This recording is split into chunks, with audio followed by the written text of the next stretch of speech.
Jadi dicamkan ya Bapak-bapak. Sebaliknya ia menciptakan segala sesuatu supaya ada. Jadi semuanya itu karena firman. Pada mulanya adalah firman. Firman itu bersama-sama dengan Allah. Dan firman itu adalah Allah. Jadi Alfa dan Omega, dia menciptakan segala sesuatu. Yang tidak ada menjadi ada karena firman-Nya, sabdanya. Ya, makanya in the beginning, pada mulanya. Ya.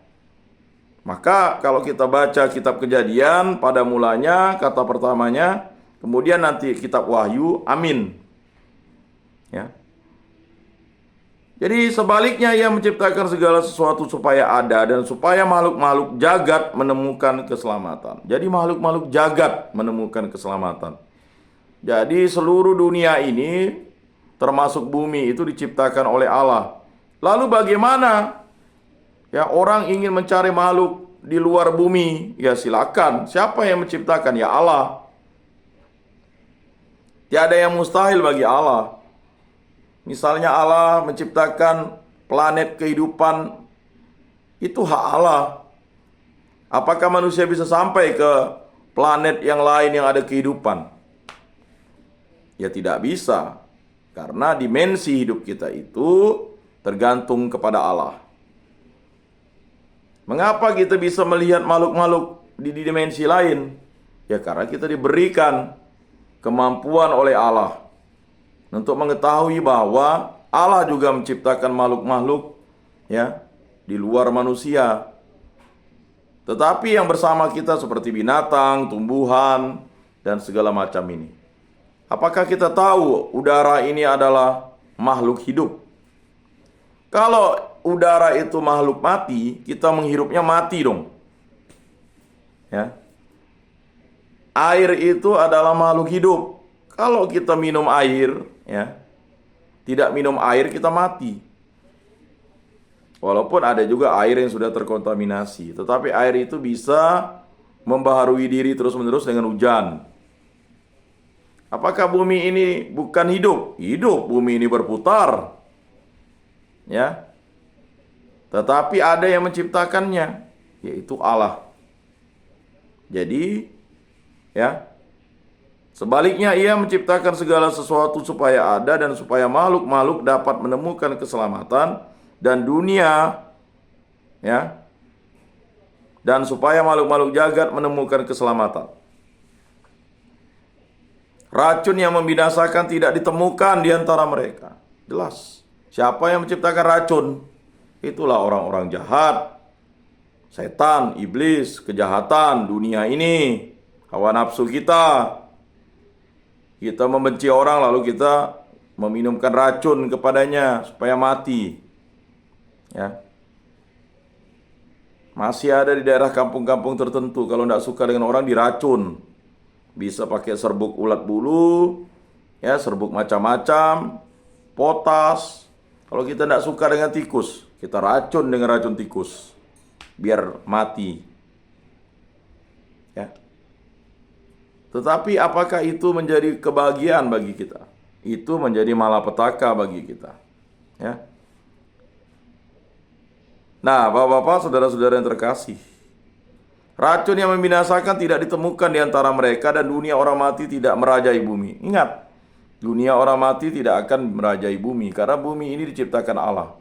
Dunia orang mati itu adalah dunia yang terpisah dari Allah.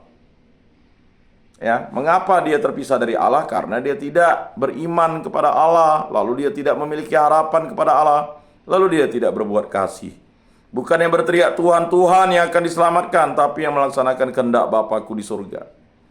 Bapak-bapak berada di tempat ini, ya, katanya menjadi pengikut Kristus, tetapi tidak berbuat kasih. Masih nyantet orang, masih guna-guna orang, masih iri dengan orang, dengki dengan orang.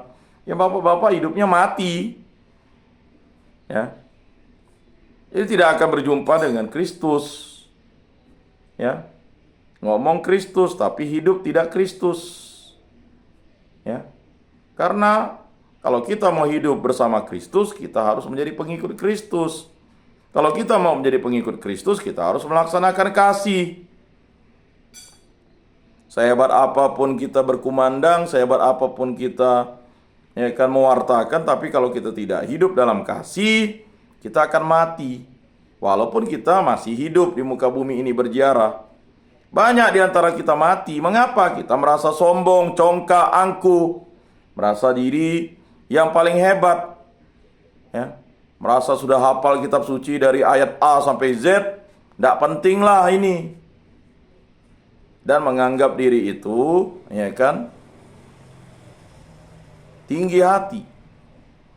Terkadang kita ini banyak tinggi hatinya. Merasa sudah hafal kitab suci, bisa menafsirkan ini, menafsirkan itu, seakan-akan sudah pernah pergi ke surga, ya kan?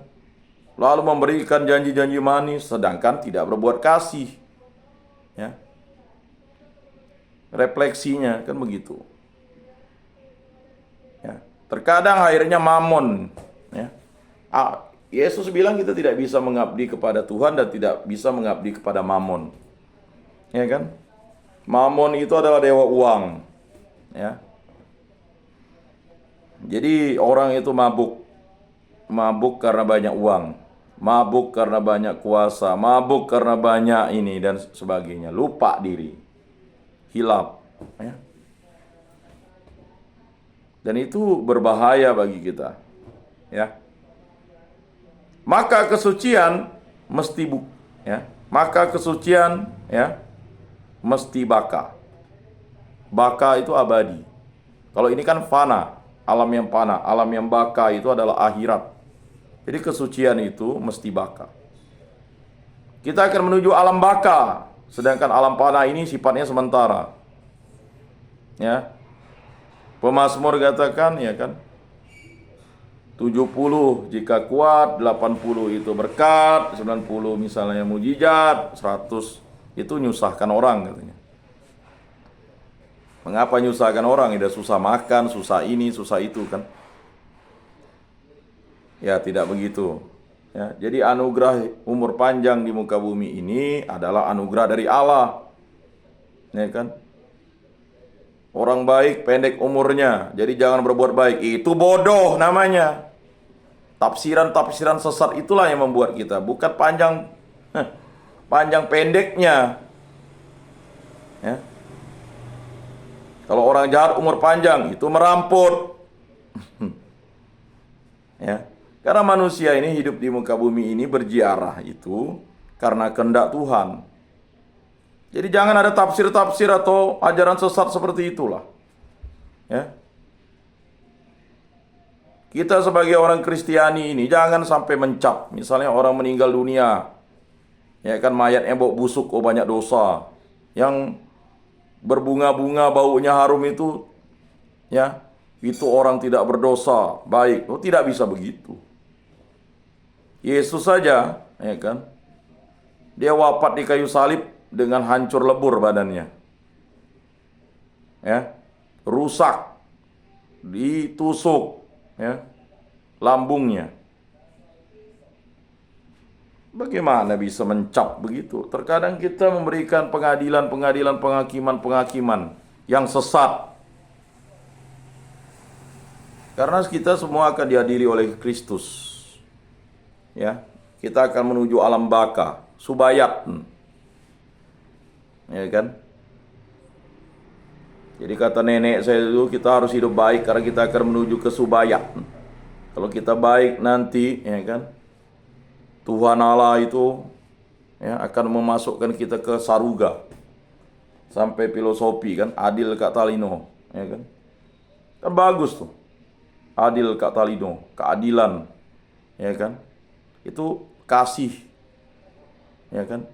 Seperti hukum kasih, cintailah dirimu seperti, ya kan, cintailah sesama manusia seperti mencintai diri sendiri. Adil Kak Talino, bacuramin Kak Saruga. Ya jelas, ya. Jadi cerminan kita itu adalah saruga, kerajaan surga, kerajaan Allah, kerajaan Kristus, kerajaan Roh Kudus. Basengat Kak Jubata, karena roh kita itu berasal dari Tuhan. Itu banyak. Tapi kita sering tidak adil Kak Talino,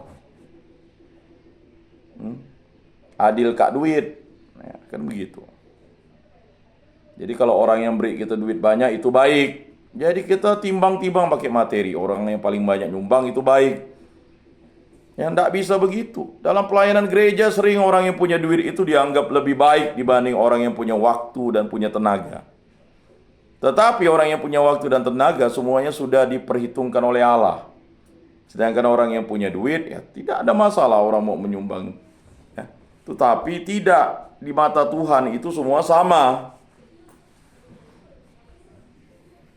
Bapak-bapak yang memiliki waktu dan tenaga ini ya dianggap ya biasa-biasa saja. Bahkan ya terkadang tidak diberi ucapkan terima kasih. Ya, bertugas baik lektor, mazmur ya kan. Yang memberikan waktu dan tenaga ini kan, padahal harta kita diberikan Tuhan itu sama. Waktu 24 jam, tenaga sama. Punya 2 kaki, 2 tangan. Punya 2 mata. Maka kata Yesus, jika tanganmu menyesatkan kamu, potonglah. Jika kakimu menyesatkan kamu, penggallah. Jika matamu menyesatkan kamu, congkillah. Lebih baik kamu bermata satu, bertangan puntung, berkaki kudung, masuk ke dalam kerajaan surga, daripada kamu dicampakkan ya dalam keadaan utuh ke neraka. Nah itu. Ini bapak-bapak, saudara-saudara yang terkasih, camkan itu. Maka kitab kebijaksanaan mengungkapkan itu. Jadi jangan lagi ada tafsir-tafsir salah lah. Ini cobaan dari Tuhan. Ya kan? Kita yang berbuat dosa lalu menyalahkan Tuhan. Ya. Hukumannya ditambah, lalu tidak mau ke gereja. Ya kan?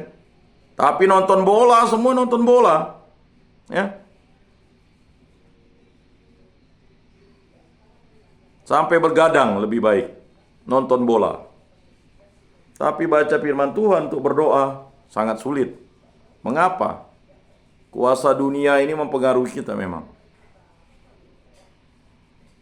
Sebab Allah telah menciptakan manusia, ya, untuk kebakaan. Jadi Allah menciptakan manusia itu untuk kebakaan, alam baka, keabadian.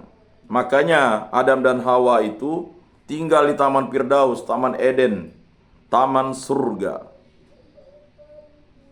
Ya. Tetapi apa yang terjadi? Ya kan? Setan ya masuk di tempat itu ya untuk membuat manusia celaka. Keirian setan itu. Ya, sebab Allah telah menciptakan manusia untuk kebaikan dan menjadikannya gambar hakikatnya sendiri. Ya jelas. Menjadikan gambar hakikatnya sendiri. Tetapi karena dengki setan, ingat, dengki setan. Jadi kalau orang yang dengki itu susah. Ke gereja ngapain? Itu dengki namanya. Berdoa. Itu dengki. Baca firman Tuhan. Kalau udah itulah namanya dengki. Jadi dengki itu ya susah melihat orang senang, senang melihat orang susah. Nah, saya katakan susah melihat orang senang, senang melihat orang susah. Itu dengki. Ya kan? Ada bimbingan penyuluhan, tidak ada, tak guna. Itu dengki namanya. Lebih bagus kita nyantai ya di kamar, main kartu, main ini. Ya, itu tidak mau memartakan kebaikan, itu dengki namanya. Mati kata orang katanya kan. Emang gue pikiran, itulah dengki namanya. Ya kan? Bukan urusan kita kan begitu. Ada petugasnya katanya. Anda buang sampah sembarangan, itu dengki namanya. Di rumahnya tidak dia buang sampah sembarangan, tapi kalau di tempat lain buang. Menganggap orang tuh ya bisa ini ya. Nah, tetapi karena dengki setan maka maut masuk ke dunia. Jadi dengki setan itulah maka maut. Makanya Adam dan Hawa itu harus mematuhi kehendak Tuhan. Jangan kau makan buah yang di tengah-tengah ini. Semua buah di taman ini boleh kau makan, kecuali buah di tengah-tengah itu, buah tentang kebaikan dan kejahatan. Ya. Kalau kau makan, kau akan mati. Ya.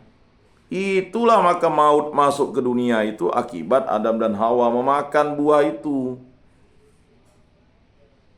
Mengapa buah itu diciptakan Tuhan? Buah itu diciptakan Tuhan adalah demi kepatuhan manusia terhadap firman-Nya dan sabdanya. Sama seperti kita. Maka 10 perintah Allah itu kan kita camkan baik-baik. Ya, 10 Commandment. Ya, 10 Commandment. Ya. 10 perintah Allah itu. Nah, dan yang menjadi milik setan mencari maut itu. Nah, dan yang menjadi milik setan mencari maut itu. Jadi yang hal-hal yang jahat, kekuasaan yang lalim, penindasan, perbudakan, kebodohan, kemiskinan, itu adalah produk-produk setan yang membuat manusia itu saling menindas, saling memperbudak. Ya, karena warna kulit. Kita aja masih rasis. Beda suku rasis. Ngapain lah nolong suku ini. Lihat suku ini. Kan gitu, akhirnya kita rasis. Primordialisme katanya. Ya, makanya gereja itu satu, kudus, katolik, dan apostolik. Mengerti arti kata katolik? Katolik itu universal, semua suku boleh masuk. Kalau menjadi orang Yahudi itu tak bisa. Ya. Kita harus diperanakkan oleh orang Yahudi, maka kita menjadi Yahudi. Ya. Jadi seperti itu. Tapi karena Kristuslah orang itu dibebaskan dari perbudakan setan, dibebaskan dari perbudakan dunia, perbudakan hawa nafsu. Ya. Kamu sesat. Maka percakapan dengan orang Saduki itu membuat iman kita menjadi mantap. Kamu sesat. Ya. Nanti di kerajaan surga itu tidak ada kawin dan mengawinkan. Ini sudah jelas. Yesus menggambarkan dan menjelaskan surga itu. Kita hidup seperti malaikat dan kudus seperti Allah. Tak ada dengki lagi itu, kan begitu. Ya Bapak, saudara-saudara yang terkasih dalam Yesus Kristus, itulah kitab kebijaksanaan mengungkapkan semua fakta yang utama bagi kita.